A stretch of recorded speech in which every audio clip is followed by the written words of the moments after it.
displaying the glory of God's creation by exploring America one park at a time. Welcome to Parking Full Time with Big Dave, the parks professor. 10th hole. The par and distance are at the top of the screen. There's a small creek that flows right in front of the tee right here. So in a few seconds we're just going to jump across this creek and then we'll walk on up to the basket. This hole is a slight dogleg left, and it's a fairly tight hole.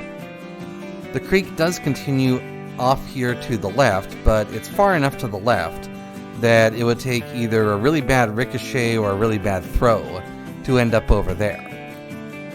I like this hole. It's a nice challenging hole here. I want to welcome you back to Parking Full Time.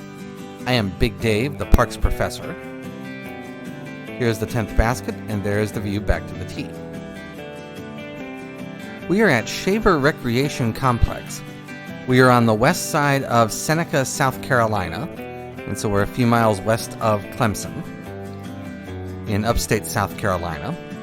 11th hole is a shorter hole, and it starts out fairly flat, but we are going to drop off the edge of the world to get down to the basket here.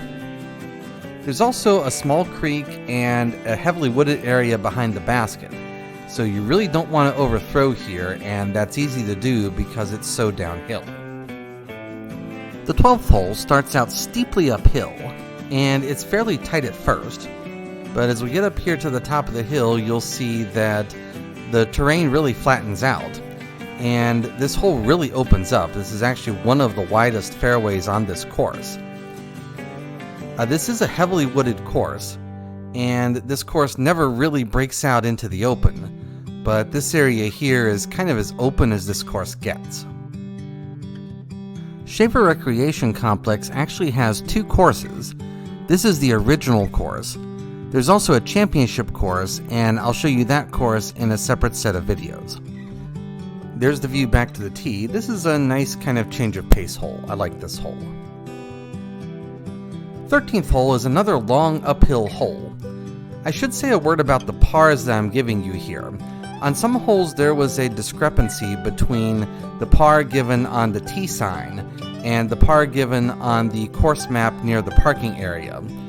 In all cases, the par I'm giving you is the one from the course map. For example, on this hole, this is a par 3 according to the course map. It was a par 4 according to the tee sign.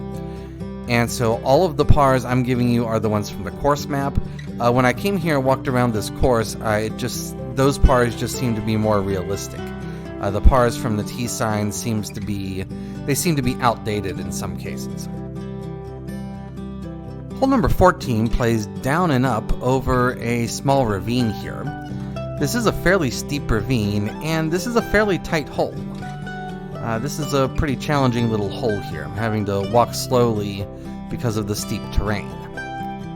I captured this video, by the way, on Tuesday, October the 3rd, and the temperature was in the upper 70s when I came here. It was a warm, sunny day in South Carolina. It looks like a little bit of a scary bridge there, but it got me across no problem, and I'm a fairly hefty person. We're going to climb steeply now to get up to the basket. There's some really steep terrain on this hole. This is an interesting hole. There's the basket and the view back to the tee on number 14. 15th hole is shorter. It's also a gradual dogleg left that plays up and over a low ridge. The terrain here is not nearly as steep as it was on the previous hole. The fairway is fairly generous. I mentioned that this is a heavily wooded course, and it is. This course never really breaks out into the open. But on a lot of the holes, the fairway is really pretty wide for a heavily wooded course. Going to go downhill a little bit here in order to get to the basket.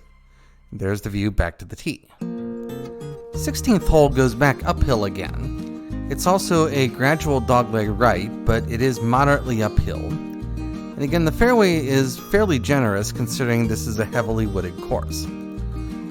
This course goes back and forth between stretches of fairly interesting holes and fairly mundane holes.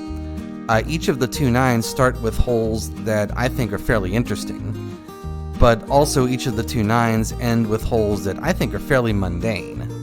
And so we're into kind of the mundane stretch now of the back nine.